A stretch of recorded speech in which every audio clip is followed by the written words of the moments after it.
Welcome to Middle East Minute by Al Monitor. From our studio in New York, I'm Adam Lucente. Here are the headlines we're looking at across the region. Today is Thursday, July 9th, 2026.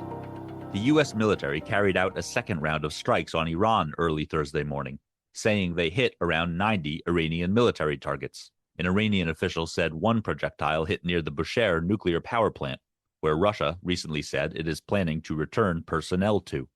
Iran's IRGC said it struck U.S. bases in Kuwait and Bahrain in response. The Kuwaiti military said they successfully intercepted 4 missiles and 10 drones, while the Bahraini military said it successfully thwarted an Iranian aerial attack. Kuwait said one person was injured in the attack. United Arab Emirates President Sheikh Mohammed bin Zayed is notably in Kuwait today for an official visit. The latest escalation follows U.S. President Donald Trump declaring on Wednesday that the memorandum of understanding with Iran is over after a spike in tensions over recent alleged Iranian attacks on ships near the Strait of Hormuz and the failure of the two sides to make progress towards a long-term agreement.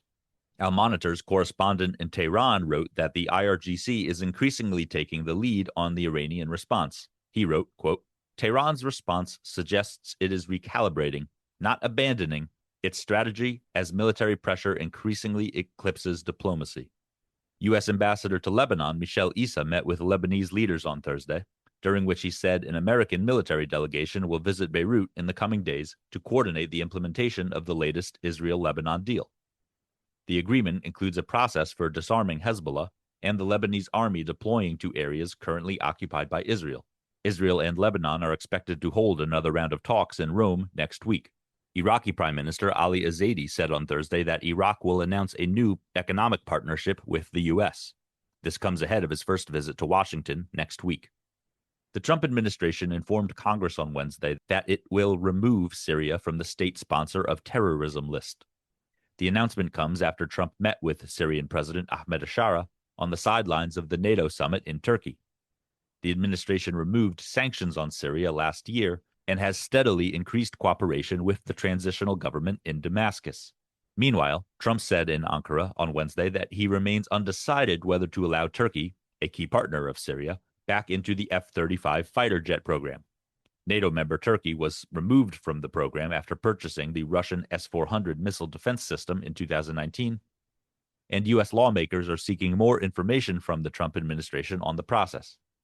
In other Syria news, Reuters reported on Thursday that Russia hopes to have a commercial logistics hub up and running at its naval base in the Syrian coastal city of Tartus by mid-July.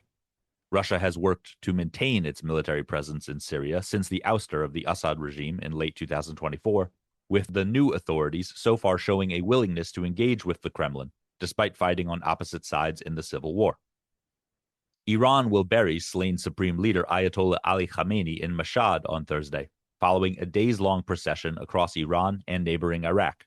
Son and successor Mujtaba Khamenei did not make an appearance at the ceremonies and has still yet to be seen in public since the late February strike that killed his father.